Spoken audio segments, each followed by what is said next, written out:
Hello everyone, welcome to the lecture 6 of Sale of Goods Act by Golden Law. So today we are going to start with our section 23 and section 25. देखो कल के lecture में हमने अपनी transfer of property and specific goods और uncertain goods की जो transfer थी वो देखी थी and today we are gonna start with uncertain goods and future goods की ट्रांसफर है, ठीक है। तो बेसिकली वो जो चीज है वो सेक्शन 23 एंड सेक्शन 25 के अंदर कवर होती है। So now without wasting any time, let's start with our lecture. So now today we are gonna do our transfer of property in sale of uncertain goods. तो uncertain goods के साथ basically एक section 18, section 23 and section 25 of sale of goods act deal करते हैं, ठीक है। तो भी section 18 हमारा क्या कहता है that goods must be ascertained. Where there is the contract for sale of uncertain goods, no property in the goods is transferred to the buyer unless and until the goods are ascertained. तो basically section 18 हमारा क्या कह रहा है कि जहां पर भी अनसर्टेन गुड्स की सेल हो रही है तो उस केस में प्रॉपर्टी तब तक ट्रांसफर नहीं होगी जब तक वो गुड्स असर्टन नहीं हो जाएंगी। अब एक असर्टन गुड्स क्या होती है, अनसर्टन गुड्स क्या होती है, वो मैंने न्यूमरस टाइम्स आपको लेक्चर में बता दिया है। कल के लेक्चर में भी हमने डिस्कस किया था एंड लेक्चर 2 जहाँ पे हमने डेफिनेशंस की थी, वहां पर गुड्स की डेफिनेशन के अंदर हमने क्लासिफिकेशन की थी, वहां पर भी हमने किया था। तो जिसको भी क्लियर नहीं हुआ you can go and check it out my these videos, मैं लिंक डिस्क्रिप्शन में प्रोवाइड कर दूंगी। तो सेक्शन 18 क्या कह रही है कि अगर अनसर्टेन गुड्स है तो प्रॉपर्टी अनसर्टेन गुड्स में कभी भी पास नहीं होती। पहले अनसर्टेन गुड्स को असर्टेन किया जाता है, यानी कि जो सेलर होगा वो किसी न किसी तरीके से कोई भी एक्ट करके जो गुड्स है उसे असाइन करेगा कि ये जो गुड्स है पर्टिकुलर वो ये वाला कॉन्ट्रैक्ट जो है वो फुलफिल करेंगी। और आफ्टर असर्टेनिंग द गुड्स ही जो प्रॉपर्टी है वो ट्रांसफर होती है from seller to buyer. Section 18 हमारा सिर्फ यही कह रहा है। नाउ सेक्शन 23 का कह रहा है कि अगर अनसर्टेन गुड्स या एप्रोप्रिएशन की बात है तो उसके बारे में बता रहा है कि सेक्शन 23 का कह रहा है कि जहां पर भी कॉन्ट्रैक्ट हुआ है for the sale of uncertain या फ्यूचर गुड्स बाय डिस्क्रिप्शन, ठीक है, अनसर्टेन या फ्यूचर गुड्स की सेल हुई है, बाय डिस्क्रिप्शन हुई है, और भले ही गुड्स अनसर्टेन है लेकिन अगर सेलर के पास उस डिस्क्रिप्शन के गुड्स पड़े हुए हैं इन डिलीवरेबल स्टेट, यानी कि अगर कॉन्ट्रैक्ट हुआ है अनसर्टेन गुड्स का और जो सेलर है हमारा उसके पास अवेलेबल है उस डिस्क्रिप्शन के गुड्स, ठीक है ना, goods of that description in deliverable state और डिलीवरेबल स्टेट में है, और अगर वो अनकंडीशनली अप्रोप्रिएट कर रहा है उन गुड्स को,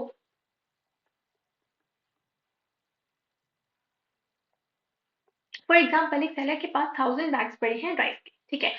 अभी राइस के बैग्स पड़े हैं और बायर ने कहा कि मुझे उसमें से 200 बैग्स जो हैं वो चाहिए, ठीक है, 1000 बैग्स पड़े हैं और जो सेलर है उसने क्या कहा मुझे 200 बैग्स राइस के चाहिए। अब ये जो गुड्स है ये अनसर्टेन गुड्स है बिकॉज उसने नहीं कहा कि मुझे स्पेसिफिकली ये 200 बैग्स चाहिए, उसने कहा कि तुम्हारे पास जो 1000 बैग पड़े उसमें से कोई 200 बैग जो है वो मुझे तुम राइस के दे देना।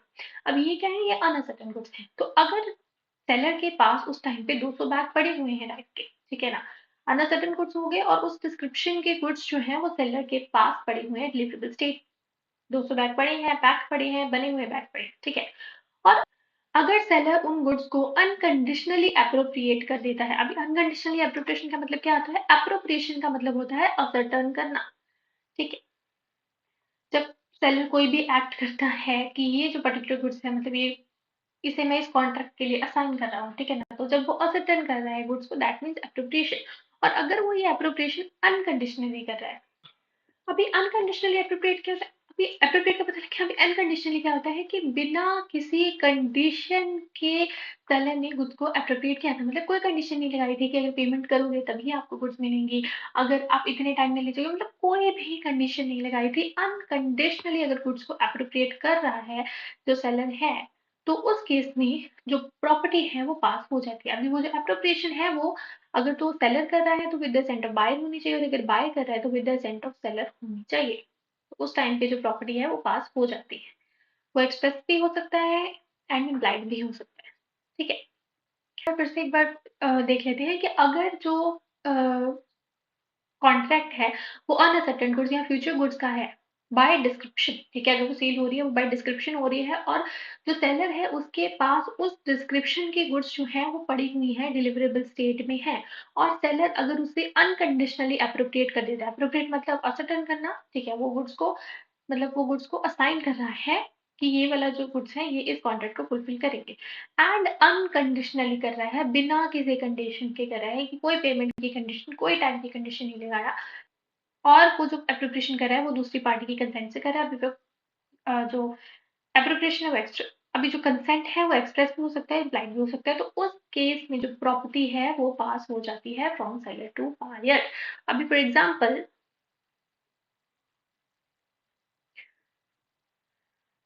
ठीक है, अभी फॉर एग्जांपल कि जो एक सेलर है वो ही राइट वाले एग्जांपल कर रहे हैं कि अभी मान लो कि A is a seller and B is a buyer.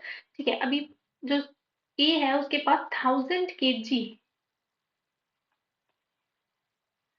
ठीक है, अभी A is a seller and B is a buyer.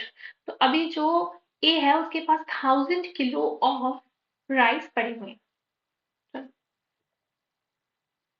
अभी जो ए है इसके पास 1000 बैग्स राइस पड़े हुए हैं। अभी बायर बायर ने क्या कहा कि मुझे 200 बैग्स जो है वो तुम दे देना। अभी जो सेलर है उसके पास 1000 बैग्स पड़े हुए हैं, ठीक है। तो अभी उसके पास गुड्स हैं, डिलीवरेबल स्टेट में है और उसी डिस्क्रिप्शन के हैं जो उसे चाहिए।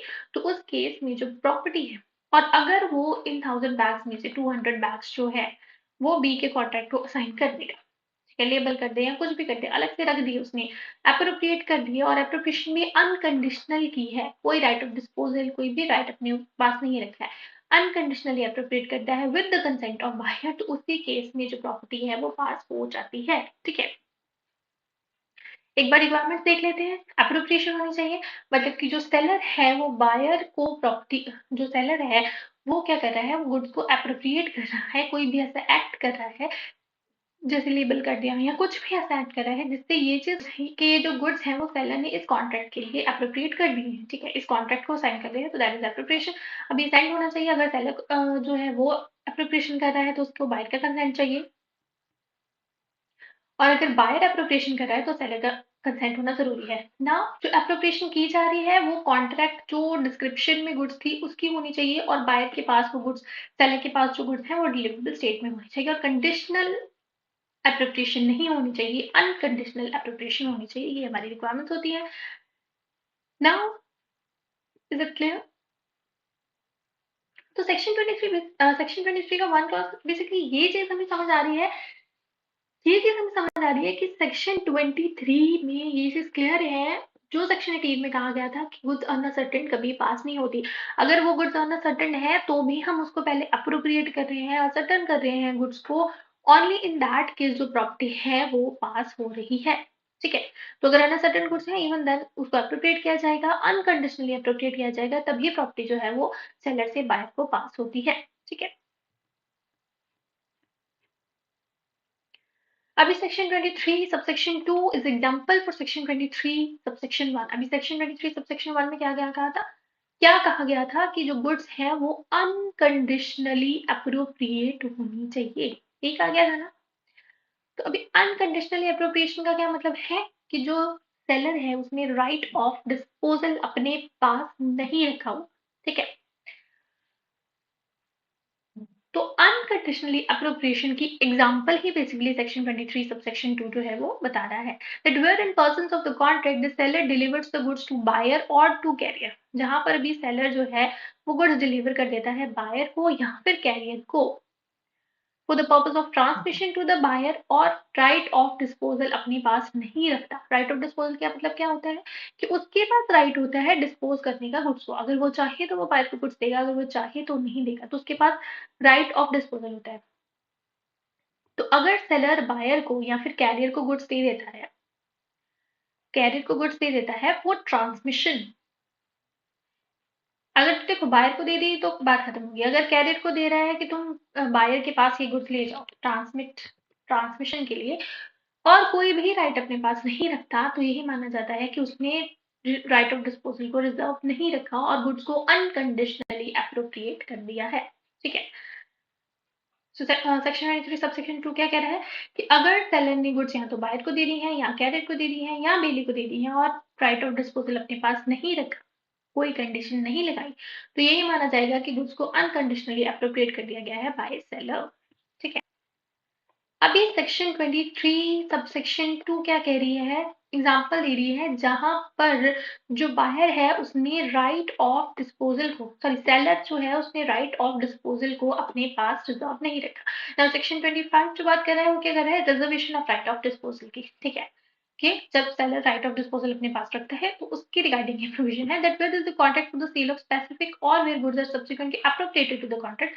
तो अगर तो स्पेसिफिक गुड्स का कॉन्ट्रैक्ट है या फिर एप्रोप्रिएशन अनसर्टेन गुड्स का कॉन्ट्रैक्ट था जिसे बाद में एप्रोप्रिएट किया गया है, ठीक है।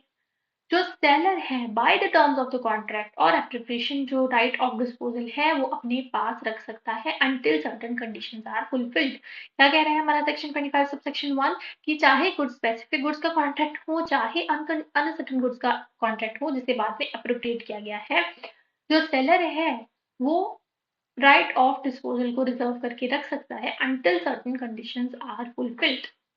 नॉट विथस्टैंडिंग मतलब कि चाहे जो गुड्स की डिलीवरी है वो बायर को पहुंच जाए, चाहे आप कैरियर को दे दो, चाहे किसी और बिली को दे दो, अगर सेलर ने राइट ऑफ डिस्पोजल अपने पास रखा हुआ है, राइट को रिजर्व किया हुआ है, तो नो मैटर प्रॉपर्टी किसके पास है, बायर के पास है, बिली के पास है या फिर कैरियर के पास है, property in the goods does not pass to the buyer until the certain conditions imposed by the seller are fulfilled. अभी सेलर ने कहा कि मैं खुद जो है वो कैरियर को भेज रहा हूँ लेकिन तुम्हें तभी मिलेंगी प्रॉपर्टी, तुम्हारे पास अभी पास होगी जब तुम मुझे पेमेंट कर दोगे, ठीक है।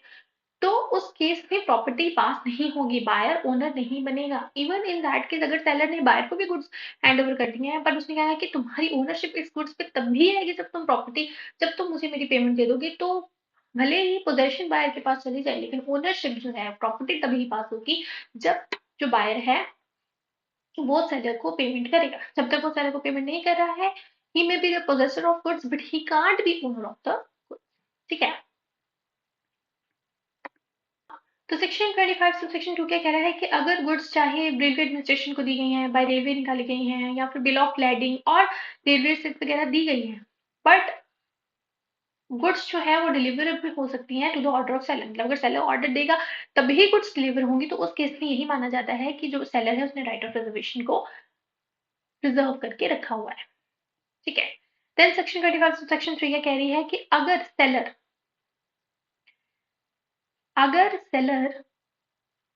बिल ऑफ एक्सचेंज ड्रॉ करता है विद बिल ऑफ लीडिंग या फिर रेलवे रिसिट के साथ,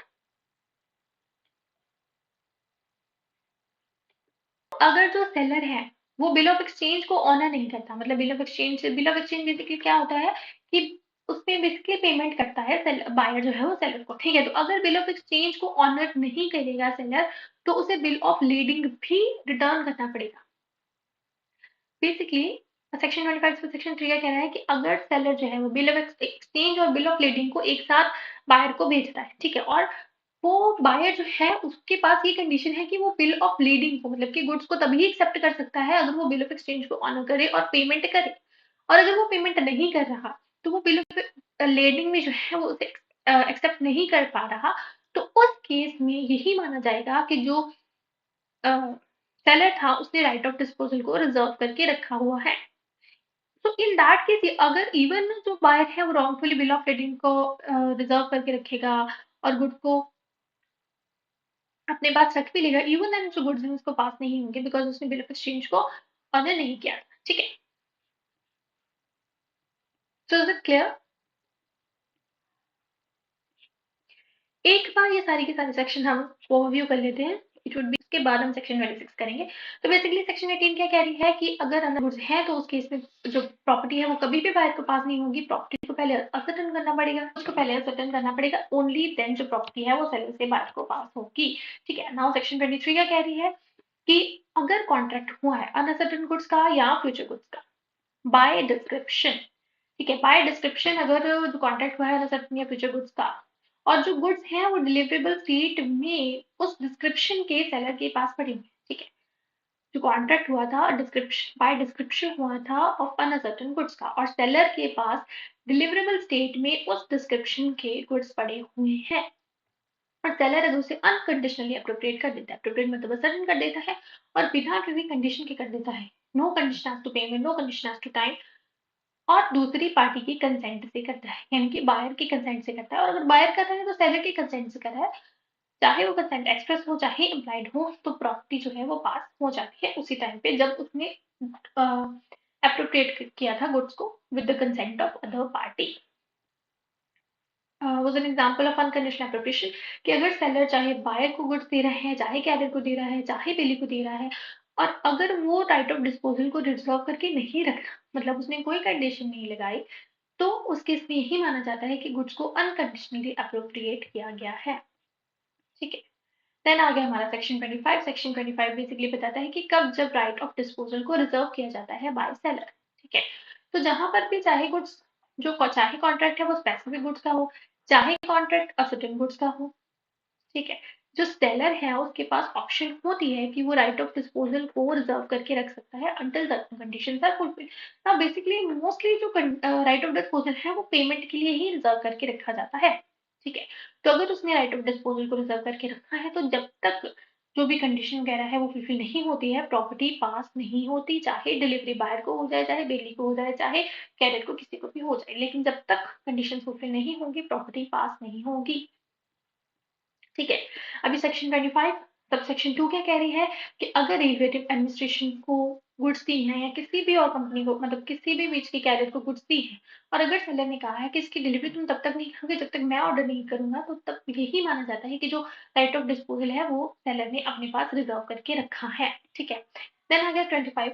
देन आ गया 25 सेक्शन 3। 25 सब सेक्शन 3 क्या कह रहा है कि अगर सेलर बिल ऑफ एक्सचेंज और बिल ऑफ लेडिंग को एक साथ बेचता है बायर को, ठीक है, और जो बायर है उसको या तो दोनों एक्सेप्ट करनी पड़ेगी या वो दोनों ही एक्सेप्ट नहीं कर सकता, यानी कि अगर वो पेमेंट करेगा only then he can accept goods, अगर वो पेमेंट नहीं कर रहा तो वो गुड्स एक्सेप्ट नहीं कर सकता। तो देन दैट मीन्स कि जो सेलर है उसके पास राइट ऑफ डिस्पोजल रिजर्व है। इवन अगर वो पेमेंट नहीं करता और बिल ऑफ लेडिंग को प्रॉम्प्टली वो रिटेन भी कर लेता है, इवन इन दैट केस जो प्रॉपर्टी है वो पास नहीं होती जब तक वो पेमेंट नहीं करता। ठीक है, transfer of property in a certain goods. Now next we are going to section 26. अभी section 26 क्या कह रहा है? The risk prima facie passes with the property. General rule क्या होता है हमारा, जो रिस्क है वो ओनरशिप को फॉलो करता है, जहां जहां ओनरशिप वहां वहां रिस्क, जिसकी ओनरशिप उसका रिस्क। ठीक है ना, यही होता है। तो रिस्क किस पार्टी का होता है? जो ओनरशिप को होल्ड कर रहा है। पोजेशन किसी के पास भी हो लेकिन रिस्क किसका है? जिसकी ओनरशिप है। ठीक है, तो अभी सेक्शन 26 में क्या कह रहा है? Unless otherwise agreed. देखो हम कोई भी इसमें जितनी भी सेक्शंस हैं सबने क्लियरली, सेक्शन 62 हमने किया था कि अगर अभी शायद नहीं किया तो हमारा जो सेक्शन 62 है वो बेसिकली क्या कह रहा है कि चाहे इम्प्लाइडली टर्म्स जितनी भी हो, अगर आप एक्सप्रेसली कुछ अग्री कर रहे हो तो इम्प्लाइड टर्म्स जो है उसे हम हटा सकते हैं। ठीक है, तो अगर कुछ चाहे कोई भी सेक्शन है लेकिन अगर पार्टीज आपस में कुछ और एग्री कर रही हैं तो वो चीज जो है वो फिर प्रिवेल करती है। So unless otherwise agreed goods जो है वो सेलर के रिस्क पे रहती है जब तक प्रॉपर्टी जो है पास नहीं हो जाती टू बाय। बट जब प्रॉपर्टी पास हो जाती है तब जो रिस्क है वो बायर का हो जाता है, चाहे डिलीवरी हो चाहे डिलीवरी ना। ठीक है, इतना क्लियर है ना?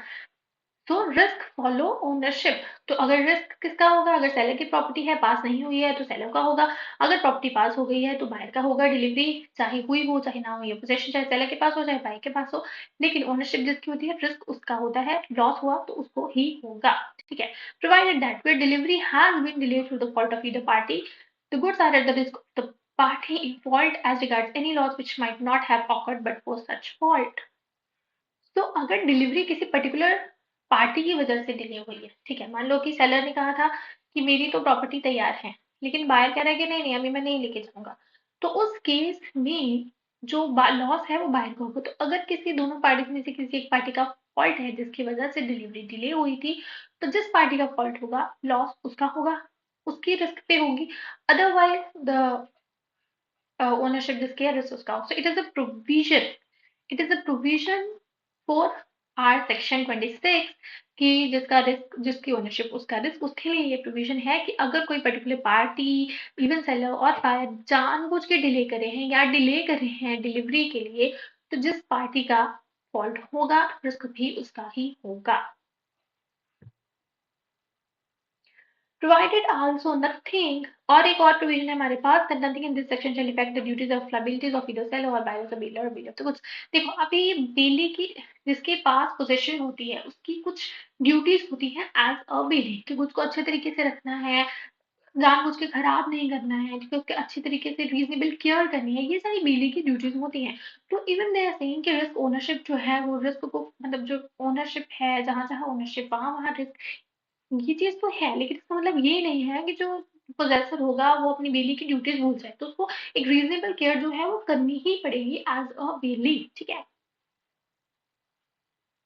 तो अभी एक एग्ज़ाम्पल से कर लेते हैं कि मान लो अभी 100 बैग्स ऑफ राइस जो थे वो सेल किए गए फ्रॉम ए टू बी, ठीक है? अभी जो गुड थे वो डिलीवरेबल स्टेट में थे, स्पेसिफिक थे, तो जो प्रॉपर्टी है वो उसी टाइम पे ए से बी को पास हो जाएगी। अभी यहाँ पर अगर इवन गुड्स जो हैं वो ए के वेयरहाउस में ही पड़े हुए हैं, लेकिन फायर ब्रोक आउट हुई और जो गुड्स थे वो डिस्ट्रॉय हो गए, राइस डिस्ट्रॉय हो गए, बैग्स डिस्ट्रॉय हो गए, तो उस केस में लॉस जो है वो ए का नहीं बी का ही होगा, बिकॉज़ ओनरशिप पास हो गई है। लेकिन फॉल्ट किसका था? ए का था, ठीक है? So this was our section 26. It was easy, कुछ ऐसा डिफिकल्ट नहीं था इसमें। So this was for today. अभी कल से हम अपना नेक्स्ट स्टार्ट करेंगे, that was transfer of property. अभी यहाँ तक किसी को भी कोई भी प्रॉब्लम है, कोई भी डाउट है, you can ask me in the comments, और मैं अपने प्रीवियस लेक्चर्स की जो लिंक्स हैं वो भी डिस्क्रिप्शन में प्रोवाइड कर दूंगी, आप वहाँ से भी देख सकते हो। And for more such law videos do subscribe my channel, like my video. Thank you guys.